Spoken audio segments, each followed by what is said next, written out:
नमस्कार, जय हिंद, वंदे मातरम। प्यारे बच्चों, आज के इस सेशन में पॉल्यूशन कंट्रोल बोर्ड का जो एग्ज़ाम होना है आपका जून में, उसके लिए ये सेशन रहने वाला है। वीडियो को लाइक कर लीजिएगा, चैनल पर नए हैं तो चैनल को सब्सक्राइब कर लीजिएगा, क्योंकि प्रश्न यहीं से आएगा। पढ़ते रहेंगे आप मेरे साथ तो आपको यकीन आएगा। जो आपके सिलेबस में भाग 1 है उसको हम कंप्लीट करने वाले हैं, जिसमें आपको जल अधिनियम, वायु अधिनियम, पर्यावरण संरक्षण अधिनियम, केंद्रीय प्रदूषण बोर्ड और उत्तर प्रदेश राज्य प्रदूषण बोर्ड, इन सब के बारे में बहुत अच्छी जानकारी मिलने वाली है। अगर आप इस वीडियो का पीडीएफ नोट पाना चाहते हैं तो स्क्रीन पर आपको एक व्हाट्सएप नंबर दिख रहा होगा, वहां पर आप मैसेज करके नोट्स पा सकते हैं। थ्योरी नोट्स भी आपको उपलब्ध करवाए जाएंगे और दिए जा चुके हैं ऑलरेडी बैच में। वन लाइनर्स भी आपको इसी प्रकार बहुत सारे प्रोवाइड कराए जाएंगे आपके एग्जाम तक, ताकि आपकी तैयारी अच्छी हो सके। पूरा यूपीजी के पूरा कंप्यूटर आपको प्रोवाइड करवाया जाएगा पीडीएफ फॉर्म में, जिससे आप बहुत आसानी से अपनी तैयारी कर पाएंगे। तो स्क्रीन पर आपको एक व्हाट्सएप नंबर दिख रहा है, वहां पर मैसेज करके आप हमारे साथ जुड़ सकते हैं। बहुत ही कम फीस में और बहुत ही आसानी से आप अपनी तैयारी कर पाएंगे पॉल्यूशन कंट्रोल बोर्ड एग्जाम के लिए। तो चलिए शुरू करते हैं आज का ये बेहतरीन सेशन। तो शुरुआत करेंगे बुनियादी शब्दावली और पृष्ठभूमि से। शब्दावली क्यों पढ़नी है? क्योंकि लेखपाल का जो पेपर हुआ था वहाँ पर बुनियादी शब्दावली से जुड़े हुए प्रश्न आए थे। ये कॉन्सेप्ट बेस्ड तैयारी है। कॉन्सेप्ट बेस्ड तैयारी करेंगे तो चीज़ें आपकी स्पष्ट हो जाएंगी और प्रश्न इधर उधर भी होगा तो भी आप आसानी से कर पाएंगे। सबसे पहले समझते हैं कि प्रदूषण क्या है, पॉल्यूशन क्या है। पर्यावरण में ऐसे अवांछित तत्वों का मिलना जो जीवों और संपत्तियों के लिए हानिकारक हो, प्रदूषण कहलाता है। प्रदूषक कौन है? वह कोई भी ठोस, तरल या गैसीय पदार्थ जो पर्यावरण में इतनी मात्रा में मौजूद है कि पर्यावरण को नुकसान पहुंचा सकता है, प्रदूषक कहलाता है। उत्सर्जन क्या है? इमिशन क्या है? कारखानों, वाहनों या अन्य स्रोतों से हानिकारक गैसों या कणों का वायुमंडल में निकलना उत्सर्जन है या इमिशन है। बहिस्राव क्या है? इफुलेंट। उद्योगों या सीवेज ट्रीटमेंट प्लांट से निकलने वाला तरल कचरा जो जल स्रोतों में बहाया जाता है, ये बहिस्राव है। सीपीसीबी क्या है? केंद्रीय प्रदूषण नियंत्रण board, central pollution control board. यह पर्यावरण, वन और जलवायु परिवर्तन मंत्रालय के तहत एक वैधानिक संगठन है। वैधानिक का अर्थ होता है कानून बना के स्थापना की गई है। यूपीपीसीबी, उत्तर प्रदेश प्रदूषण नियंत्रण बोर्ड, ये राज्य स्तर पर प्रदूषण नियंत्रण और पर्यावरणीय कानूनों को लागू करने वाली मुख्य संस्था है। वैधानिक संस्था, ऐसी संस्था जिसका निर्माण संसद या राज्य विधानसभा के किसी विशेष अधिनियम या कानून के तहत किया जाता है, वो वैधानिक संस्था कहलाती है। स्टॉकहोम सम्मेलन 1972 में हुआ था। ये मानव पर्यावरण पर संयुक्त राष्ट्र का पहला सम्मेलन था। इसी सम्मेलन के निर्णयों को लागू करने के लिए भारत में पर्यावरण कानून बनाए गए। अब बात कर लेते हैं कुछ संवैधानिक प्रावधानों की।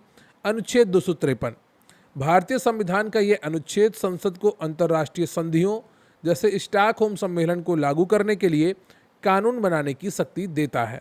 अनुच्छेद 48A और 51AG। 42वें संविधान संशोधन 1976 द्वारा जोड़े गए 48A का अर्थ है कि राज्य को पर्यावरण की रक्षा का निर्देश देता है। यह डीपीएसपी के अंतर्गत आता है। और 51AG हर नागरिक का मौलिक कर्तव्य तय करता है। अब हम बात करते हैं पर्यावरणीय मानक की। वे नियम या सीमाएं जो यह तय करती हैं कि हवा या पानी में प्रदूषकों की अधिकतम मात्रा कितनी हो सकती है, पर्यावरणीय मानक या एनवायरमेंटल स्टैंडर्ड्स कहलाते हैं। सहमति तंत्र क्या है? कंसेंट मैकेनिज्म, किसी भी उद्योग को स्थापित करने या चलाने के लिए राज्य प्रदूषण नियंत्रण बोर्ड से ली जाने वाली अनिवार्य अनुमति है। सीटीई क्या है? कंसेंट टू एस्टैब्लिश, उद्योग स्थापित करने से पहले ली जाने वाली अनुमति, स्थापना हेतु सम्मति। सीटीओ क्या है? कंसेंट टू ऑपरेट, उद्योग का संचालन, कामकाज शुरू करने से पहले ली जाने वाली अनुमति, संचालन हेतु सम्मति। NAMP क्या है? National air quality monitoring programme, वायु गुणवत्ता की निगरानी के लिए सीपीसीबी द्वारा चलाया जाने वाला राष्ट्रीय कार्यक्रम है। NWMP, national water quality monitoring programme, जल गुणवत्ता की निगरानी के लिए सीपीसीबी का राष्ट्रीय कार्यक्रम है। ई अपशिष्ट क्या है? खराब या बेकार हो चुके इलेक्ट्रॉनिक उपकरण जैसे पुराने मोबाइल, कंप्यूटर आदि। एनजीटी नेशनल ग्रीन ट्रिब्यूनल, राष्ट्रीय हरित अधिकरण, यह पर्यावरण से जुड़े मामलों की त्वरित सुनवाई के लिए 2010 में बनाया गया एक विशेष कोर्ट है। EIA, इन्वायरमेंट इम्पैक्ट असेसमेंट, किसी बड़ी परियोजना जैसे डैम या फैक्ट्री को शुरू करने से पहले पर्यावरण पर पड़ने वाले उसके प्रभाव का अध्ययन करना। अपराधीकरण से मुक्ति, हाल ही में जन विश्वास अधिनियम 2023-24 के तहत पर्यावरणीय कानूनों में छोटे उल्लंघनों के लिए जेल की सजा को हटाकर भारी जुर्माने में बदल दिया गया है ताकि ईज ऑफ डूइंग बिजनेस को बढ़ावा मिले। अब हम बात करते हैं जल प्रदूषण निवारण तथा नियंत्रण अधिनियम 1974 की। जल अधिनियम कब लागू हुआ? तो ये अधिनियम 23 मार्च 1974 को पूरे भारत में लागू हुआ था। अधिनियम का मुख्य उद्देश्य क्या था? जल के प्रदूषण को रोकना, नियंत्रित करना और जल की स्वच्छता को बनाए रखना या बहाल करना। केंद्रीय बोर्ड का गठन सेक्शन 3 के तहत किया गया। जल अधिनियम 1974 की धारा 3 के तहत केंद्र सरकार द्वारा केंद्रीय प्रदूषण नियंत्रण बोर्ड CPCB का गठन किया गया और 22 सितंबर 1974 को। देखिए एक चीज़ ध्यान रखिएगा, काफ़ी कंफ्यूजिंग होती है। CPCB का गठन पर्यावरण संरक्षण अधिनियम के तहत नहीं किया गया बल्कि जल अधिनियम 1974 के तहत हुआ था। यह एक बहुत बार पूछा जाने वाला प्रश्न है। राज्य बोर्ड का गठन सेक्शन 4 के तहत होता है। इस अधिनियम की धारा 4 के तहत राज्य सरकारों द्वारा राज्य प्रदूषण नियंत्रण बोर्डों SPCB का गठन किया जाता है, यानी कि स्टेट पॉल्यूशन कंट्रोल बोर्ड। संयुक्त बोर्ड, ज्वाइंट्स बोर्ड, सेक्शन 13, 2 या 2 से अधिक राज्य मिलकर या केंद्र शासित प्रदेश और राज्य सरकार मिलकर एक संयुक्त प्रदूषण नियंत्रण बोर्ड भी बना सकते हैं। CPCB की संरचना की अगर बात करें तो इसमें एक पूर्णकालिक अध्यक्ष होता है, सदस्य सचिव और अधिकतम 15 अन्य सदस्य होते हैं जिन्हें केंद्र सरकार नामित करती है। SPCB की संरचना, राज्य बोर्ड में भी एक अध्यक्ष, सदस्य सचिव और राज्य सरकार द्वारा नामित सदस्य होते हैं। अध्यक्ष के पास पर्यावरण संरक्षण का विशेष ज्ञान होना अनिवार्य है। CPCB के कार्य, धारा 16, जल अधिनियम की धारा 16 CPCB के कार्यों को परिभाषित करती है। केंद्र सरकार को जल प्रदूषण पर सलाह देना एक कार्य है। राज्य बोर्डों SPCBs की गतिविधियों का समन्वय करना, तकनीकी सहायता और मार्गदर्शन करना। जल के मानक तय करना, नदियों और कुओं के पानी की गुणवत्ता के मानक तय करना CPCB का एक प्रमुख कार्य है। SPCB के कार्य धारा 17 में बताए गए हैं। जल अधिनियम की धारा 17 राज्य बोर्ड के कार्यों की बात करती है। राज्य सरकार को जल प्रदूषण पर सलाह देना इसका कार्य है। सीवेज और औद्योगिक बहिस्राव के लिए मानक तय करना भी इसका कार्य है। निरीक्षण की शक्ति, राज्य बोर्ड के पास किसी भी उद्योग, सीवेज प्लांट या जल शुद्धिकरण संयंत्र का निरीक्षण करने का अधिकार है। सहमति अनिवार्य, धारा 25 के अनुसार किसी भी नए उद्योग को स्थापित करने या नया डिस्चार्ज अपशिष्ट बहाना शुरू करने से पहले SPCB से पूर्व सहमति लेना अनिवार्य है। सहमति देने से इनकार, राज्य बोर्ड उचित कारण बताकर किसी उद्योग को सहमति देने से मना कर सकता है। सैंपल लेने की शक्ति, धारा 21, राज्य बोर्ड के अधिकारियों को किसी भी जल स्रोत या उद्योग से पानी का नमूना लेने का अधिकार है। नमूने की कानूनी मान्यता, सैंपल लेते समय उद्योगों के प्रतिनिधि कहाँ का वहाँ होना और नोटिस देना अनिवार्य है, तभी वह सैंपल कोर्ट में सबूत माना जाएगा। आपातकालीन शक्तियाँ, धारा 32, यदि किसी जल स्रोत में अचानक जहरीला पदार्थ मिल जाए तो SPCB तुरंत कार्रवाई कर सकता है और उस उद्योग को बंद करवा सकता है। निर्देश देने की शक्ति, धारा 33A, 1988 के संशोधन द्वारा जोड़ी गई। इस धारा के तहत बोर्ड किसी भी उद्योग को बंद करने, बिजली काटने या पानी की सप्लाई रोकने का सीधा निर्देश दे सकता है। अपीलीय प्राधिकरण, यदि कोई उद्योग SPCB के फैसले से खुश नहीं है तो वह राज्य सरकार द्वारा बनाए गए अपीलीय प्राधिकरण में अपील कर सकता है। ये धारा 28 में वर्णित है। सरकारी विभागों पर लागू, यह अधिनियम सरकारी विभागों पर भी लागू होता है। विभाग के प्रमुख को उल्लंघन के लिए जिम्मेदार माना जाएगा। कंपनियों द्वारा अपराध, धारा 47, यदि कोई कंपनी अपराध करती है तो कंपनी का प्रभारी व्यक्ति जैसे डायरेक्टर या मैनेजर दोषी माना जाएगा। जल उपकर अधिनियम 1977, प्रदूषण नियंत्रण बोर्ड को वित्तीय संसाधन पैसा उपलब्ध कराने के लिए उद्योगों पर उपकर लगाने के लिए कानून लाया गया था। जीएसटी लागू होने के बाद इसे 2017 में निरस्त कर दिया गया है। संशोधन की बात करें तो जल अधिनियम में मुख्य रूप से 1978 और 1988 में महत्वपूर्ण संशोधन किए गए। 1988 के संशोधनों ने बोर्डों को अधिक शक्तियां जैसे धारा 33A दी थी। दंड और जुर्माना। अधिनियम के प्रावधानों का उल्लंघन करने पर पहले जेल और जुर्माना दोनों का प्रावधान था। नवीनतम अपडेट की अगर बात करें तो जन विश्वास अधिनियम के माध्यम से जल अधिनियम के तहत कई छोटे अपराधों को अपराध की श्रेणी से बाहर कर दिया गया है।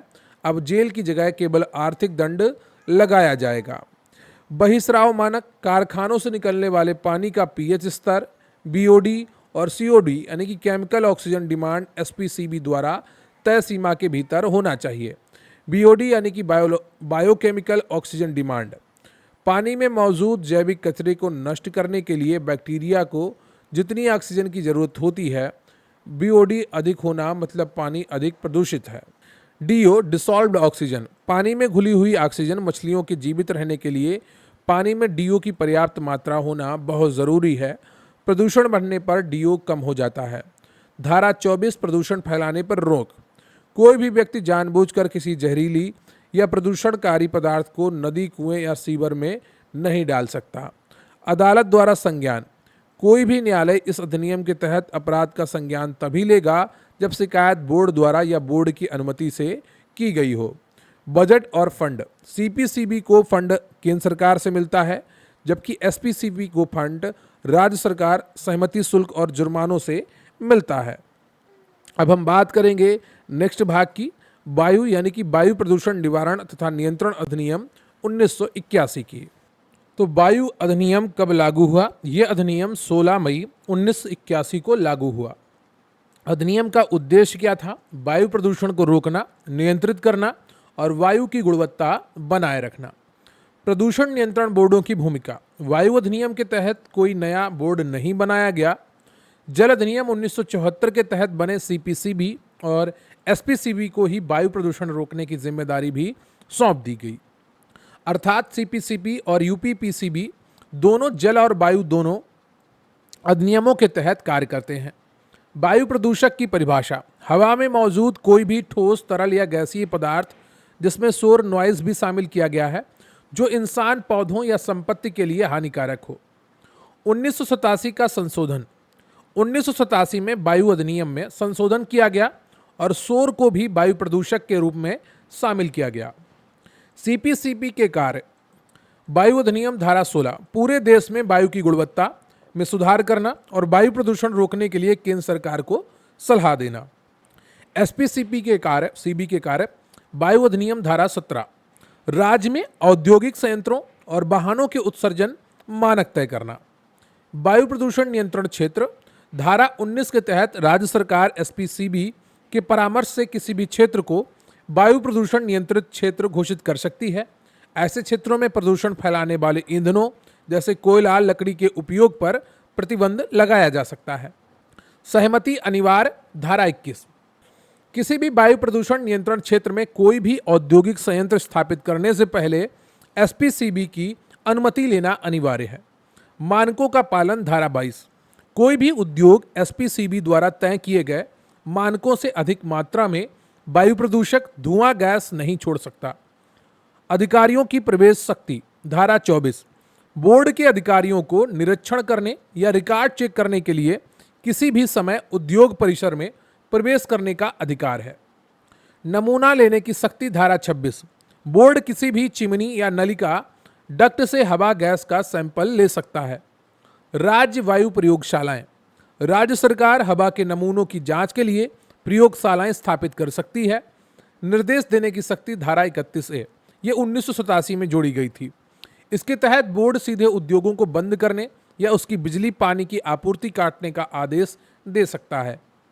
वाहनों से प्रदूषण। धारा 20 राज्य सरकार एसपीसीबी की सलाह पर मोटर वाहनों से निकलने वाले धुएं के लिए मानक तय कर सकती है और उन्हें लागू करने के लिए ट्रैफिक पुलिस को निर्देश दे सकती है। चिमनी की ऊंचाई। वायु प्रदूषण को कम करने के लिए एसपीसीबी कारखानों की चिमनी की न्यूनतम ऊंचाई तय करता है ताकि धुआं ऊपरी वायुमंडल में फैल जाए। एसपीएम और आरपीएम, सस्पेंडेड पार्टिकुलेट मैटर और रेस्पिरेबल पार्टिकुलेट मैटर, यानी कि एसपीएम और आरपीएम हवा में तैरने वाले छोटे कण जो सांस के जरिए फेफड़ों में जाते हैं। तो एसपीएम और आरपीएम क्या है? ये हवा में तैरने वाले छोटे कण हैं जो सांस के जरिए फेफड़ों में जाते हैं। PM10 और PM2.5 पार्टिकुलेट मैटर, पीएम का फुल फॉर्म है पार्टिकुलेट मैटर, 10 और 2.5 माइक्रोमीटर से छोटे कण। PM2.5 बहुत खतरनाक होते हैं क्योंकि ये सीधे खून में मिल सकते हैं। वायु गुणवत्ता मापने के ये प्रमुख आधार हैं। AQI, एयर क्वालिटी इंडेक्स, वायु गुणवत्ता सूचकांक हवा की शुद्धता को 1 नंबर और रंग जैसे हरा, पीला, लाल में दर्शाता है। इसे CPCB ने जारी किया है। AQI के प्रदूषक, AQI की गणना 8 प्रदूषकों के आधार पर की जाती है। PM10, PM2.5, NO2, SO2, CO, O3, ozone, NH3, ammonia और PB यानी कि लेड या सीसा। जुर्माने का अद्यतनीकरण, जन विश्वास अधिनियम के तहत वायु अधिनियम में भी जेल की सजा को कम करके लाखों रुपए की भारी जुर्माने में बदल दिया गया है। अपील, वायु अधिनियम के तहत बोर्ड के निर्णय के खिलाफ राज्य सरकार द्वारा गठित अपीलीय प्राधिकरण के पास 30 दिन के अंदर अपील की जा सकती है।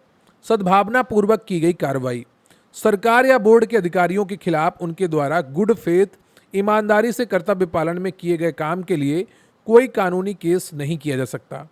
NCAP, national clean air programme, केंद्र सरकार का कार्यक्रम जिसका लक्ष्य देश के 131 शहरों में PM सांद्रता को कम करना है। CPCB इसकी निगरानी करता है। गैर प्राप्ति शहर, वे शहर जो लगातार 5 वर्षों तक राष्ट्रीय परिवेशी वायु गुणवत्ता मानकों को पूरा करने में विफल रहे हैं। यूपी के कई शहर जैसे कानपुर, लखनऊ, नोएडा इसमें शामिल हैं। अब हम बात करेंगे पर्यावरण संरक्षण अधिनियम 1986 की, जिसे हम EPA 1986 कहते हैं। EPA 1986 की पृष्ठभूमि क्या है? 1984 की भोपाल गैस त्रासदी, जिसमें मिथाइल आइसोसाइनेट लीक हो गई थी, के बाद भारत सरकार ने पर्यावरण सुरक्षा के लिए एक कड़ा और व्यापक कानून बनाने की जरूरत महसूस की। अम्ब्रेला कानून, EPA 1986 को एक छाता कानून कहा जाता है क्योंकि यह जल और वायु अधिनियमों के बीच समन्वय स्थापित करता है और केंद्र सरकार को व्यापक शक्तियां देता है।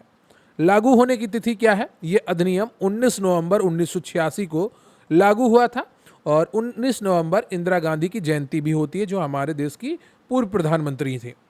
अधिनियम की संरचना, इसमें केवल 4 अध्याय और 26 धाराएं हैं, लेकिन इसकी शक्तियां बहुत विस्तृत हैं।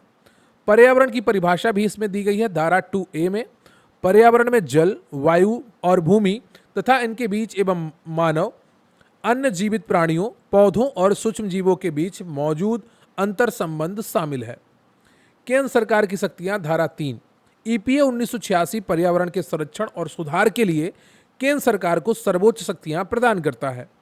केंद्र सरकार किसी भी प्राधिकरण का गठन कर सकती है, जैसे CGWA, केंद्रीय भूजल प्राधिकरण इसी के तहत बना है।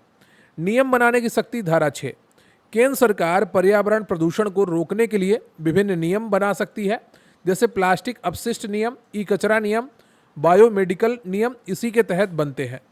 खतरनाक पदार्थ, धारा 2E, कोई भी पदार्थ जो अपने रासायनिक या भौतिक गुणों के कारण इंसानों या पर्यावरण को नुकसान पहुंचा सकता है। उद्योगों का प्रतिबंध, धारा 5, केंद्र सरकार या उसके द्वारा अधिकृत बोर्ड किसी भी उद्योग को बंद करने, रोकने या विनियमित करने का सीधा निर्देश जारी कर सकती है।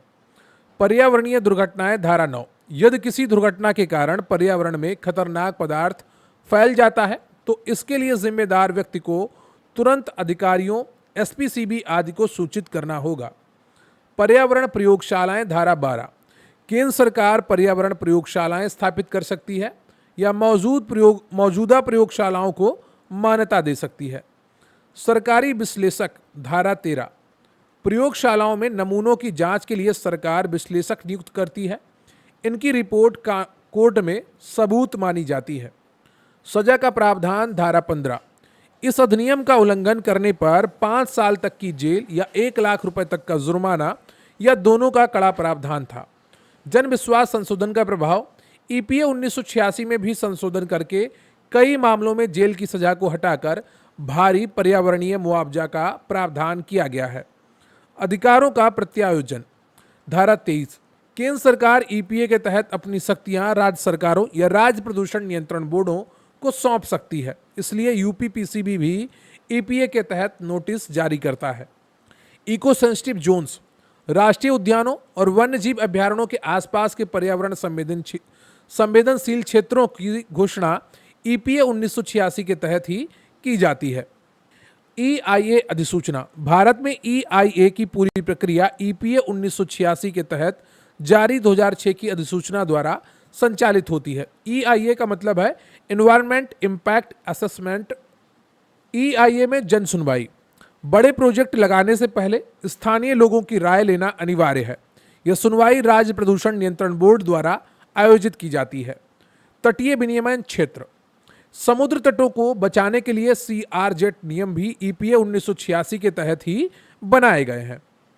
नागरिकों का अधिकार। धारा 19, कोई भी आम नागरिक पर्यावरण कानून के उल्लंघन पर सीधे कोर्ट में केस कर सकता है, बशर्ते उसने सरकार बोर्ड को 60 दिन पहले नोटिस दिया हो।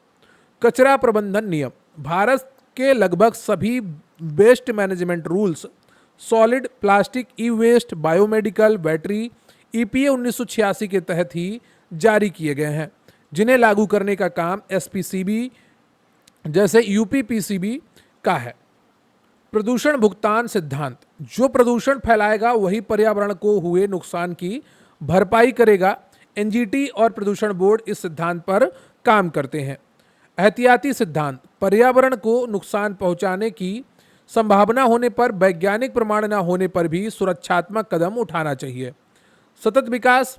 विकास ऐसा होना चाहिए जो वर्तमान की जरूरतों को पूरा करे बिना भविष्य की पीढ़ियों की संसाधनों की जरूरत से समझौता किए। राष्ट्रीय पर्यावरण अपीलीय प्राधिकरण। इसे पहले ईपीए के तहत बनाया गया था, जिसे बाद में 2010 में नेशनल ग्रीन ट्रिब्यूनल एनजीटी में मिला दिया गया।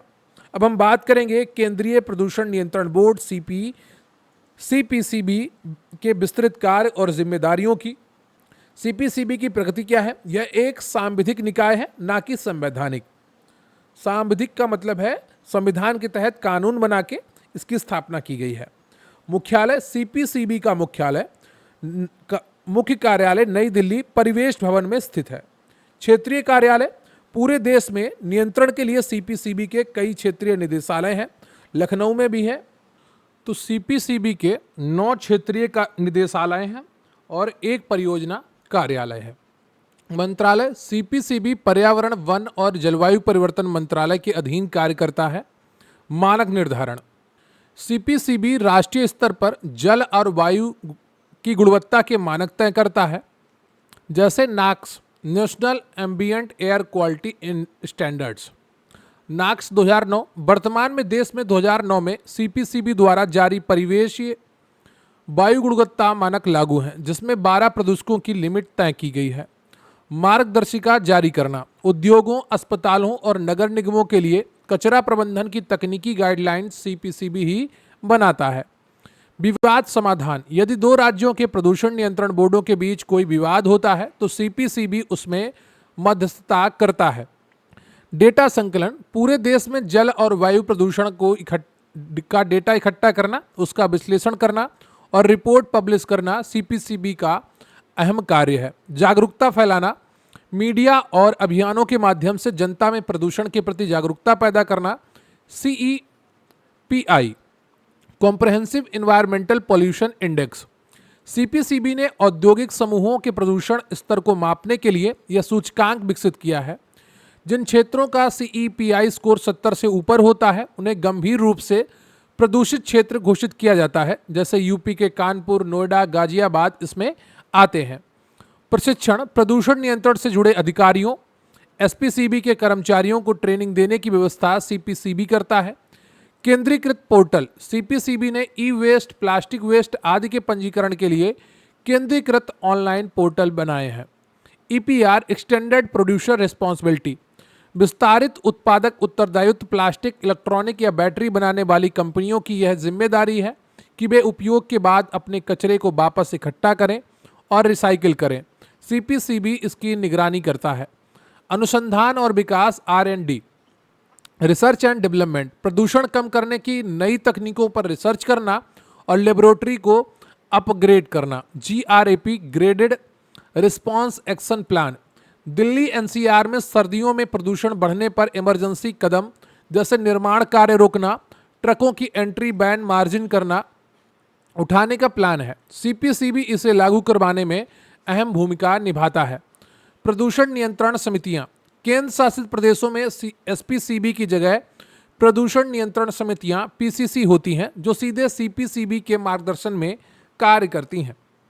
अंतर्राष्ट्रीय सहयोग, संयुक्त राष्ट्र पर्यावरण कार्यक्रम UNEP और अन्य विदेशी संस्थाओं के साथ मिलकर पर्यावरण संरक्षण पर कार्य करना। ध्वनि प्रदूषण नियम 2000, इन नियमों के तहत औद्योगिक, वाणिज्यिक, आवासीय और शांत क्षेत्रों के लिए अलग अलग ध्वनि सीमा तय की गई है।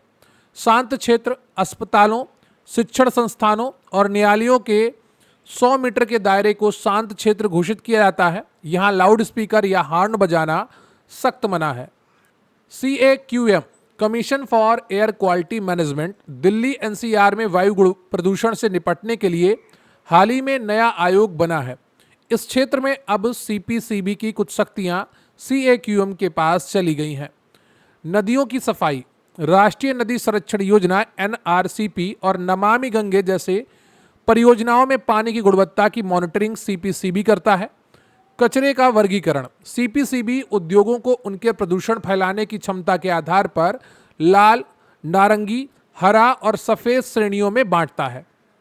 लाल श्रेणी सबसे ज़्यादा प्रदूषण फैलाने वाले उद्योग जैसे चमड़ा, सीमेंट, रसायन, इन्हें पर्यावरण क्लियरेंस और सख्त निगरानी की ज़रूरत होती है। सफ़ेद श्रेणी 2016 में जोड़ी गई, वे उद्योग जो ना के बराबर प्रदूषण फैलाते हैं, जैसे solar cell assembly, biscuit packeting, इन्हें कंसेंट टू ऑपरेट CTO लेने की ज़रूरत नहीं होती है, केवल सूचना देना काफ़ी है। अब हम बात करेंगे उत्तर प्रदेश प्रदूषण नियंत्रण बोर्ड UPPCB विशेष संदर्भ की। तो UPPCB का गठन, उत्तर प्रदेश प्रदूषण नियंत्रण बोर्ड का गठन 3 फरवरी 1976 को जल प्रदूषण निवारण और नियंत्रण अधिनियम 1974 के तहत किया गया था। प्रारंभिक नाम, शुरुआत में इसका नाम उत्तर प्रदेश जल प्रदूषण निवारण एवं नियंत्रण बोर्ड था। वायु अधिनियम लागू होने के बाद 1982 में इसका नाम बदलकर UPPCB कर दिया गया। मुख्यालय, UPPCB का मुख्यालय लखनऊ TC 12B विभूति खंड गोमती नगर में स्थित है। क्षेत्रीय कार्यालय, उत्तर प्रदेश के बड़े आकार को देखते हुए प्रशासनिक सुविधा के लिए UPPCB ने राज्य भर में लगभग 28 से अधिक क्षेत्रीय कार्यालय स्थापित किए हैं, जैसे कानपुर, नोएडा, गाजियाबाद, वाराणसी आदि। तो यहाँ पर 28 से अधिक लिख गया है, लेकिन 28 कार्यालय ही हैं क्षेत्रीय UPPCB के। मुख्य कार्य की अगर बात करें तो राज्य में जल अधिनियम 1974, वायु अधिनियम 1981 और पर्यावरण संरक्षण अधिनियम 1986 के तहत बनाए गए सभी नियमों को जमीनी स्तर पर लागू करना इसका कार्य है। NOC जारी करना, राज्य में कोई भी नया कारखाना, अस्पताल, ईंट भट्टा या हाउसिंग सोसाइटी बनाने से पहले UPPCB से नो ऑब्जेक्शन सर्टिफिकेट कंसेंट लेना आवश्यक है। Nivesh Mitra portal, ease of doing business के तहत यूपी सरकार के निवेश मित्र पोर्टल के माध्यम से UPPCB ऑनलाइन NOC और सहमति जारी करता है। गंगा नदी की निगरानी, यूपी से होकर गंगा सबसे लंबी दूरी तय करती है। UPPCB नमामि गंगे प्रोजेक्ट के तहत कानपुर चमड़ा उद्योग और अन्य शहरों में गंगा में गिरने वाले नालों और औद्योगिक कचरे की कड़ी निगरानी करता है। टेनरीज, कानपुर और उन्नाव के चमड़ा उद्योगों को CETP से जोड़ने का काम UPPCB सुनिश्चित करता है ताकि क्रोमियम युक्त पानी गंगा में ना जाए। CETP सामूहिक अपशिष्ट उपचार संयंत्र, ऐसे इंडस्ट्रियल एरिया जहां छोटी छोटी फैक्ट्रियां अपना खुद का ट्रीटमेंट प्लांट नहीं लगा सकती, वहां सरकार का एक बड़ा सामूहिक प्लांट लगाती है। UPPCB इसके मानक तय करता है। STP सीवेज ट्रीटमेंट प्लांट, नगर निगमों के नालों का गंदा पानी नदियों में जाने से पहले STP में साफ किया जाना चाहिए। UPPCB नगर निगमों पर STP न चलाने के लिए भारी जुर्माना लगाता है। ऑनलाइन निरंतर निगरानी, अत्यधिक प्रदूषणकारी उद्योगों लाल श्रेणी को अपनी चिमनी और पानी के डिस्चार्ज पर सेंसर लगाने होते हैं, जिसका लाइव डेटा यूपीपीसीबी और सीपीसीबी के सर्वर पर 24/7 अपडेट होता है। ईंट भट्टे। यूपी में वायु प्रदूषण का एक बड़ा कारण ईंट भट्टे हैं। यूपीपीसीबी ने सभी भट्टों को पुरानी तकनीकी से जिग जैग तकनीकी में बदलने का आदेश दिया है, जिससे धुआं कम निकलता है। पराली जलाना। पश्चिमी यूपी में सर्दियों में पराली जलाने से रोकने के लिए यूपीपीसीबी कृषि विभाग के साथ मिलकर सैटेलाइट मॉनिटरिंग करता है और किसानों पर जुर्माना लगा सकता है। बायोमेडिकल वेस्ट प्रबंधन। यूपी के सभी अस्पतालों और क्लिनिकों को अपना मेडिकल कचरा, सिरिंज, पट्टियां, मानव अंग लाल, पीले, नीले और काले डिब्बों में अलग अलग करके अधिकृत एजेंसियों को देना होता है। यूपीपीसीबी इसे विनियमित करता है। CBWTF common biomedical waste treatment facility, ये वे प्लांट हैं जहां अस्पतालों का कचरा जलाया या साफ किया जाता है। इन्हें यूपीपीसीबी से लाइसेंस लेना होता है। Plastic ban. उत्तर प्रदेश में सिंगल यूज प्लास्टिक पर प्रतिबंध लागू करने और चेकिंग करने का मुख्य अधिकार यूपीपीसीबी और नगर निगमों के पास है। ठोस अपशिष्ट प्रबंधन नियम 2016। नगर पालिकाओं के कूड़े के प्रबंधन, डंप साइट्स के वैज्ञानिक निस्तारण की निगरानी यूपीपीसीबी करता है और एनजीटी को रिपोर्ट सौंपता है। स्मॉग टावर और anti smog gun. Noida, Ghaziabad और लखनऊ में धूल और प्रदूषण को कम करने के लिए बिल्डरों को कंस्ट्रक्शन साइट पर एंटी स्मॉग गन, पानी का छिड़काव करने वाली मशीन लगाना यूपीपीसीबी द्वारा अनिवार्य किया गया है। जल संचयन, रेन वाटर हार्वेस्टिंग। यूपीपीसीबी यह सुनिश्चित करता है कि बड़े उद्योगों और सोसाइटियों को कंसेंट देते समय उनमें रेन वाटर हार्वेस्टिंग सिस्टम अनिवार्य रूप से लगा हो। Zero liquid discharge. अत्यंत प्रदूषणकारी उद्योगों जैसे डिस्टिलरी, शराब कारखाने के लिए यूपीपीसीबी ने ZLD नीति लागू की है। इसका मतलब है कि कारखाने से एक बूंद भी गंदा पानी बाहर नदी नाले में नहीं जाना चाहिए। सारा पानी रिसाइकिल करके कारखाने में ही इस्तेमाल होना चाहिए। लोक अदालतें। यूपीपीसीबी लंबित कानूनी मुकदमों को जल्दी निपटाने के लिए कभी कभी लोक अदालतों का भी सहारा लेता है।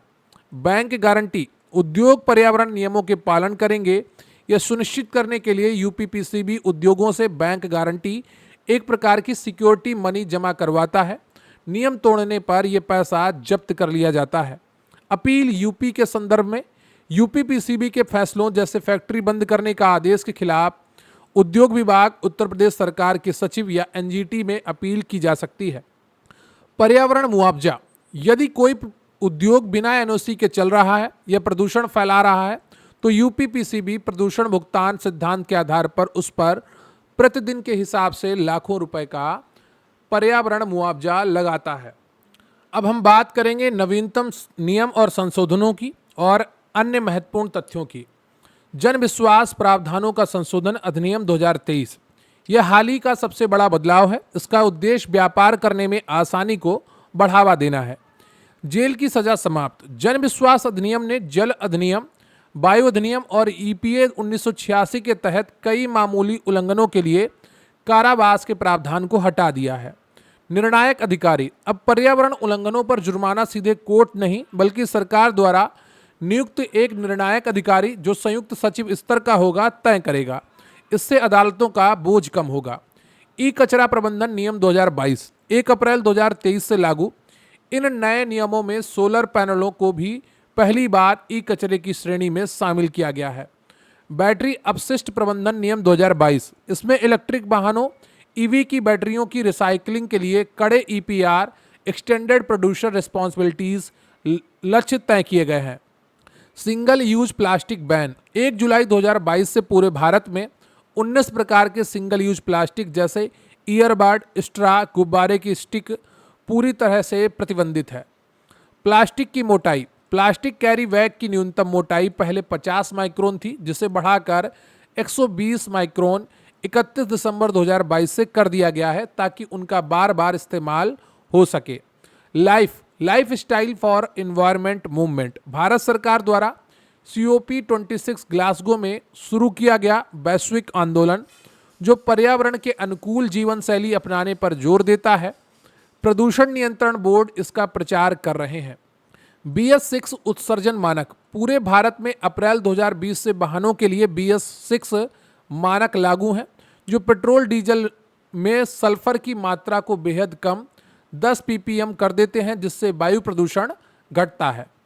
ग्रीन क्रैकर्स हरित पटाखे। सुप्रीम कोर्ट और एनजीटी के आदेश पर सीपीसीबी ने नीरी द्वारा विकसित कम धुआं और कम आवाज वाले पटाखों जैसे SWAS सफल स्टार के उपयोग की अनुमति दी है।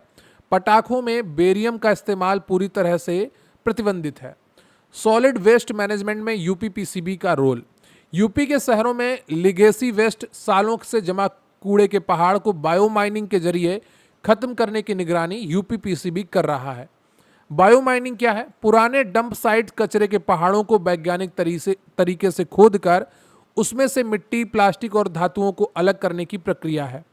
ग्रीन मफलर क्या है? सड़कों के किनारे और औद्योगिक क्षेत्रों के चारों ओर पेड़ों की 4-6 पंक्तियां लगाना जो धूल और ध्वनि प्रदूषण को सोखने का काम करते हैं। Carbon trading. ऊर्जा संरक्षण अधिनियम में 2022 में संशोधन करके भारत ने अपना खुद का कार्बन क्रेडिट ट्रेडिंग मार्केट स्थापित किया है। कम प्रदूषण फैलाने वाली कंपनियां कार्बन क्रेडिट बेचकर मुनाफा कमा सकती हैं। फ्लाई ऐश का उपयोग। कोयला आधारित थर्मल पावर प्लांट जैसे यूपी में अनपरा, ओबरा से निकलने वाली राख का 100% उपयोग ईंट बनाने, सीमेंट और सड़क निर्माण में करना अनिवार्य कर दिया गया है। निगरानी की जिम्मेदारी एसपीसीबी की है। पेट कोक और फर्नेस ऑयल ये बहुत अधिक सल्फर वाले सस्ते ईंधन है। दिल्ली एनसीआर जैसे यूपी के कई जिले आते हैं जिसमें सुप्रीम कोर्ट के आदेश से उद्योगों ने इनके उपयोग पर पूरी तरह से प्रतिबंध लगा दिया है। पीएनजी सीएनजी में बदलाव। यूपी पीसीबी एनसीआर के सभी उद्योगों को कोयले से हटाकर स्वच्छ ईंधन जैसे पाइप्ड नेचुरल गैस पर शिफ्ट करवा चुका है। भूजल दोहन। उद्योगों द्वारा जमीन से पानी निकालने के लिए अब केंद्रीय भूजल प्राधिकरण के साथ साथ राज्य भूजल विभाग से अनुमति लेना अनिवार्य है। बिना इसके यूपीपीसीबी सम्मति नहीं देता। Dark zone. ऐसे क्षेत्र जहां जमीन का पानी बहुत नीचे चला गया है, ओवर एक्सप्लॉइटेड। ऐसे क्षेत्रों में यूपीपीसीबी जल आधारित नए उद्योगों जैसे मिनरल वाटर प्लांट, डिस्टिलरी को लगाने की अनुमति नहीं देता है। पर्यावरण ऑडिट। प्रत्येक उद्योग को हर साल सितंबर महीने तक अपनी पर्यावरणीय विवरणिका यूपीपीसीबी को जमा करनी होती है, जिसमें बताना होता है कि उन्होंने कितना पानी, कच्चा माल इस्तेमाल किया और कितना प्रदूषण किया।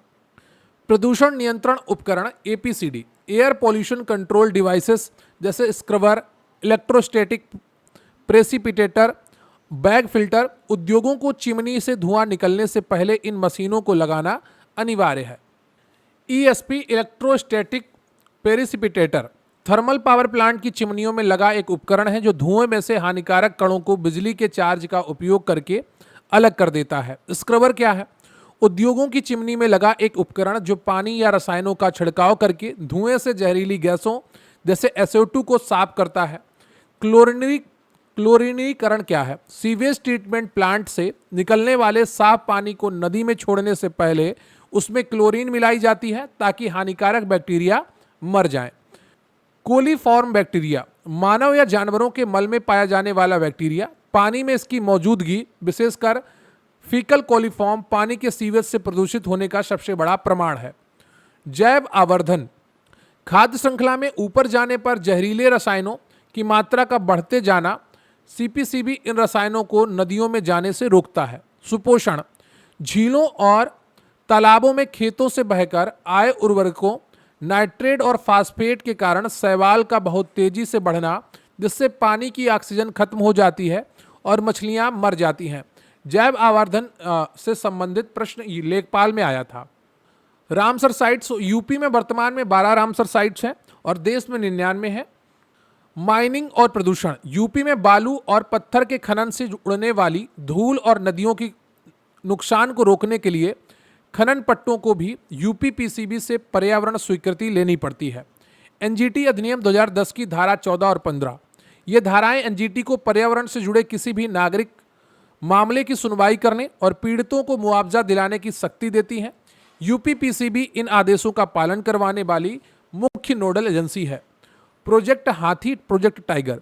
इकोलॉजिकल रूप से संवेदनशील इन क्षेत्रों के आसपास किसी भी उद्योग की स्थापना के लिए वाइल्ड लाइफ बोर्ड के साथ साथ एसपीसीबी की एनओसी भी सख्त होती है। ध्वनि स्तर के मानक दिन के समय औद्योगिक क्षेत्र में 75 डीबी, वाणिज्यिक क्षेत्र में 65 डीबी और आवासीय में 55 डीबी और शांत क्षेत्र में 50 डीबी की सीमा सीपीसीबी द्वारा तय की गई है। रात में यह सीमा कम हो जाती है। ओजोन परत क्षरण, सीएफसी, एचसीएफसी जैसी गैसों को रोकना, हालांकि यह वैश्विक मुद्दा है, लेकिन भारत सरकार के ओजोन डिप्लेटिंग सब्सटेंस नियमों का पालन देश के रेफ्रिजरेटर और एसी उद्योगों से एसपीसीबी ही करवाता है।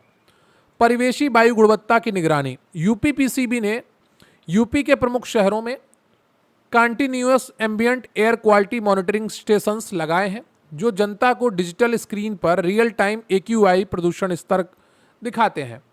जल उपकर का रिफंड, पुराने समय में जो उद्योग अपने कचरे को अच्छे से ट्रीट करते थे उन्हें जल उपकर में 25% तक की छूट या रिफंड मिलता था।